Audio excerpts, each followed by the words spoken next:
வணக்கம். ஜோதிட சாஸ்திரத்துல ரொம்பவே ஆழமான, அதே சமயம் பல ரகசியங்களை ஒழிச்சு வச்சிருக்கிற ஒரு பழமையான மூலக்குறிப்பு தான் இன்னைக்கு நாம அலசக்கோறோம். கேட்டை, அதாவது ஜேஷ்டா நக்ஷத்ரா. இத பத்தின ரொம்ப நீளமான, சிக்கலான குறிப்புகளை எடுத்து ரொம்ப ஈஸியா, தெளிவா புரிஞ்சுக்கிற மாதிரி ஒரு வழிகாட்டியா இங்க நம்ம மாத்திருக்கோம். இது கண்டிப்பா ஒரு செம்ம இன்ட்ரெஸ்டிங்கான பயணமா இருக்க போகுது. வாங்க தொடங்கலாம். இந்த மூலக்குறிப்புகளை உங்களுக்கு ஈஸியா புரிய வைக்கிறதுக்காக இத நாம 5 தெளிவான தலைப்புகளா பிரிச்சிருக்கோம். தெய்வீக வேர்கள்ல ஆரம்பிச்சு சின்னங்கள், செல்வ வளங்கள், இதோட இருண்ட பக்கங்கள், கடைசியா இதோட அந்த முரண்பாடான தன்மை வரைக்கும் ஒரு முழுமையான பிக்சரா நாம பார்க்க போறோம். சரி, முதல் பகுதிக்குள்ள போலாமா? தெய்வீக மற்றும் புராண வேர்கள்.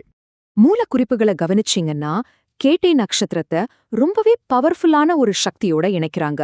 சிவன், துர்க்கை, இந்திரன் மாதிரி உயர் தெய்வங்கள், ஈட்டி, சூலம், வேல் மாதிரி ரொம்ப கூர்மையான வலிமையான ஆயுதங்கள், அதோட தேவேந்திரன், ராஜேந்திரன், மகேந்திரன் இப்படி கம்பீரமான அரச பெயர்கள் எல்லாமே இந்த நட்சத்திரத்தோட நேரடி தொடர்புடையவை. யோசிச்சு பாருங்க, இது எவ்வளோ பெரிய ஒரு ஆற்றல். அது மட்டும் இல்ல, கேட்டையோட காரகத்துவங்கள்ல ஸ்வர்க்கத்துக்கே உரிய விஷயங்கள் இருக்கு. நினைத்ததை கொடுக்கிற காமதேனு, கற்பக மரம், அப்புறம் உச்சை ஸ்ரவஸ் அப்படிங்கிற அந்த தெய்வீக குதிரை, இதெல்லாம் செல்வத்தோட உச்சபட்ச குறியீடுகள். இந்த நட்சத்திரம் கொடுக்கக்கூடிய தெய்வீக பரிசுகளையும் அபரிமிதமான வளங்களையும் இது ரொம்ப தெளிவா காட்டுது. அடுத்து 2வது பகுதி, வானலோகத்திலிருந்து இப்ப நம்ம பூமிக்கு வருவோம். சின்னங்கள், இயற்கை மற்றும் விலங்குகள். இதுல ரொம்ப சுவாரஸ்யமான விஷயம் என்ன தெரியுமா? குறிப்புகள்ல கேட்டையோட அடிப்படை அடையாளத்தை மூத்தவர்னு சொல்றாங்க. மூத்தவர்னா ஒரு முடிசூட்டிய மன்னனுக்கான ஆளுமை, அரசாட்சி செய்யற திறன், அது மட்டுமில்லாம இயல்பாவே உள்ளுக்குள்ள இருக்கிற ஒரு பாயும் குணம், ஒரு போர்க்குணம். ஒரு ராஜாவோட கம்பீரமோ போர் வீரனோட ஆக்ரோஷமோ கலந்த ஒரு கலவை இது. இயற்கையோட இதை ஒப்பிட்டு பார்க்கும்போது இதுல இருக்கிற அந்த இருமுகத்தன்மை நமக்கு நல்லாவே புரியும். ஒரு பக்கம் ரொம்ப அமைதியான துளசி நந்தவனம், அழகான மான் வகைகள். ஆனா இன்னொரு பக்கம் ஆபத்தான விஷம் கொண்ட தேள், பாம்பு, கூடவே துருதுருன்னு இருக்கிற வானரம். இந்த அமைதியும் ஆபத்தும் சேர்ந்த ஒரு முரண்பாடுதான் கேட்டையோட மிகப்பெரிய ஸ்பெஷாலிட்டி. அடுத்து 3வது பகுதி, இந்த குணநலன்கள்லாம் எப்படி வேலைவாய்ப்பு, செல்வமா மாறுதுன்னு பார்க்கலாம். செல்வம், ஆபத்து மற்றும் தொழில்கள். குறிப்புகள்ல சொல்லப்பட்டிருக்கிற தொழில்கள்லாம் எவ்வளவு நுணுக்கமா இருக்கு பாருங்க. பேனா, புத்தகம் பயன்படுத்துற ஜோதிடர்கள், ஆசிரியர்கள்னு அறிவுசார் துறைகள் ஒரு பக்கம். இன்னொரு பக்கம் சிஐடி, குற்றப்புலனாய்வு மாதிரி ரகசியமான வேலைகள். அதுவும் இல்லாம மம்பட்டி, கடப்பாறைன்னு கடினமான உடல் உழைப்பு தொழில்களும் இந்த நட்சத்திரத்தோட ஆளுமைக்குள்ள வருதுன்னு பட்டியல் ரொம்ப நீளமா போகுது. பொருளாதாரத்தை எடுத்துக்கிட்டா இவங்களுக்கு ரிஸ்க் எடுக்கிறது ரொம்ப பிடிக்கும். பங்கு சந்தை, சூதாட்டம், சதுரங்கம், ஆடுபுலியாட்டம் மாதிரி வியூகங்கள் அமைக்கும் விளையாட்டுகளோட இது ஆழமா தொடர்புடையது. இந்த கணக்கிடப்பட்ட அபாயங்களாலேயே லாட்டரி யோகம், ஜாக்பாட்னு எதிர்பாராத பெரும் தனலாபமும் ஏகப்பட்ட நிலங்களை வாங்குற யோகமும் இவங்களுக்கு வரும்னு குறிப்புகள் சொல்லுது. ஓகே, இப்ப நாம கொஞ்சம் உஷாரா கவனிக்க வேண்டிய ஒரு பகுதிக்கு வந்திருக்கோம். உடல் நலம், அபாயங்கள் மற்றும் மோதல்கள். ஒரு வீழ்ச்சி எப்படி நேர்த்தியா கட்டமைக்கப்பட்டிருக்குன்னு பாருங்களேன். ஒரு ராஜா மாதிரி வாழ்ந்துட்டு இருக்கிற ஒருத்தருக்கு சடான்னு ஒரு ரெய்டு, அப்புறம் கோர்ட்டு, குற்றவாளின் முத்திரை, அபராதம் கட்டுறது, கடைசியா மிக உயர்ந்த நிலையிலிருந்து அப்படியே கீழே விழுகிறது. இது சும்மா வார்த்தைகள் இல்ல.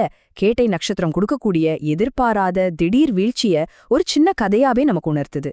உடல் நலமும் அபாயங்களும் கூட ரொம்ப தீவிரமா பதிவு செய்யப்பட்டிருக்கு. பில்லி சூன்யம், ஏவல் மாதிரி மாந்திரிக விஷயங்கள் ஒரு புறம்னா, இனம் புரியாத நோய்கள், விபத்து, அங்கஹீனம் மாதிரி உடல் சார்ந்த பெரும் பாதிப்புகளையும் பழமையான வரிகள் எந்த ஒளிவு முறைவும் இல்லாம எச்சரிக்குது.